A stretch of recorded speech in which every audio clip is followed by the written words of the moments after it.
Hello there. Today I would like to share the love and list off my top 10 favorite artists. Now this is a combination of classic and contemporary artists, so some are alive, some are not, some are on social media, some are not, but for those who are, I'll share their username and hook you up like that. Now, no matter what kind of art you're into, there's bound to be something here for you. The thing about these artists is that they're true auteurs. So much of them is in their work. You know it's their work when you see it, basically. Quick note, this list is not in any particular order. I'm not listing off, I'm not ranking them or anything, Each artist plays to their strengths. Okay, starting out with number 1, we got Rhino Park, or Rhino Tuna, I believe is his username. Rhino specializes in drawing and designing characters. Park is very creative when it comes to references. He'll take simple emojis, basic images, make something incredible with it. His work is incredibly detailed. When you take a second to give it a good look, it's crazy. I mean, just look at this. He didn't have to do this, These items are just lying around. Look at his hair on the character. It's just impressive. All right, number 2, Francisco Goya. I actually just picked up an art book of his, actually. It's funny. He's my favorite classic artist. Spanish romantic painter that's a master in atmosphere. He started out as a tapestry painter, painting lavish works for the rich and powerful. And then his art took a very different turn as time went on. My man had a breakdown, he went deaf, and produced some of the scariest paintings I've ever seen. Like, seriously, check this out. It's just nightmare fuel. All right, number 3, Sophie McPike. McPike is an Australian artist, and she might be one of the first artists that I started following on social media. Her work's just very colorful, very, full of life. I love it. She draws floral scenes, some figures, some characters. But when I see McPike's work, beauty is what comes to mind. Her cute and colorful art is just a pleasure to look at. It's very calming. Check it out. I'll share her profile right here.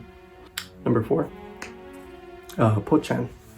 Pochan is a Filipino artist whose art I would describe as fun, flirty, a little risque, He does do some not safe for work material. Just keep that in mind.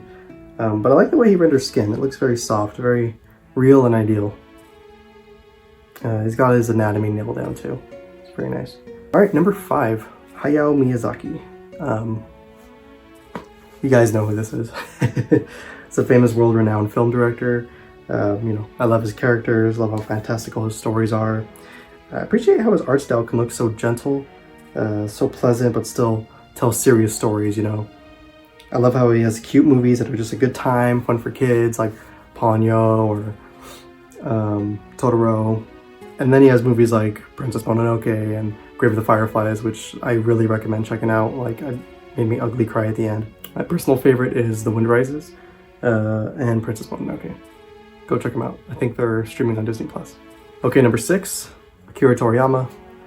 Again, just listing off like very obscure artists. Nah. You guys know who this is too. Is it legendary mangaka? This man has done so much. From Dragon Ball to Dr. Slump, Dragon Quest, Chrono Trigger.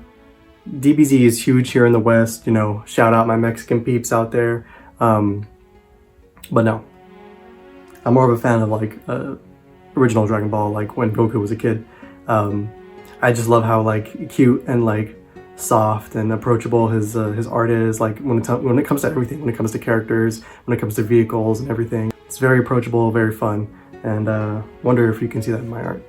Okay, number 7, Matthew Bailey. Bailey is a British artist. I believe he was like banned recently on Instagram, so I think he's only on Twitter. But he does tattoos. He also sells originals. His work is dark, sexy, cool, spooky, unapologetic. I don't have any tats, but if I were to get one, I would definitely get my first one from this guy. I would just have to fly a little bit, 5,000 miles, no big deal. Just a warning, this guy does some pretty not safe for work stuff, if you want to go and check him out.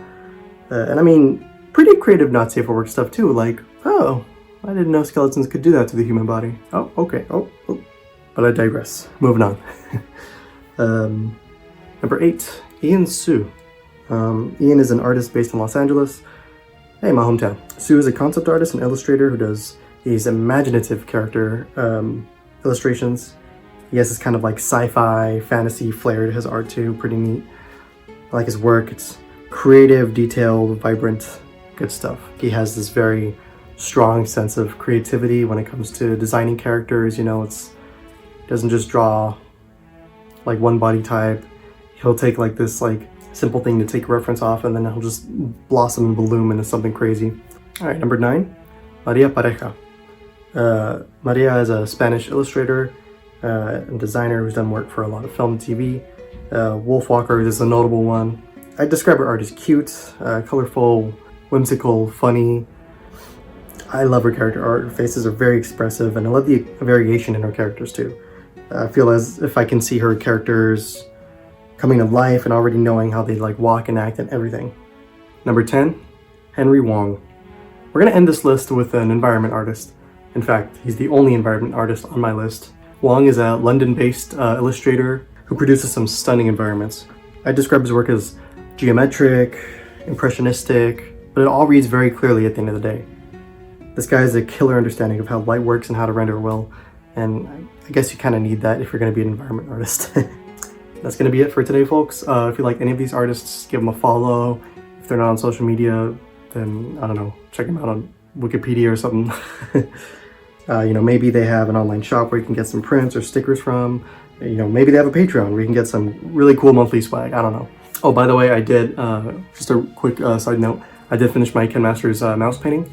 I'll have the video linked here, but check out my social media and see like the updated version.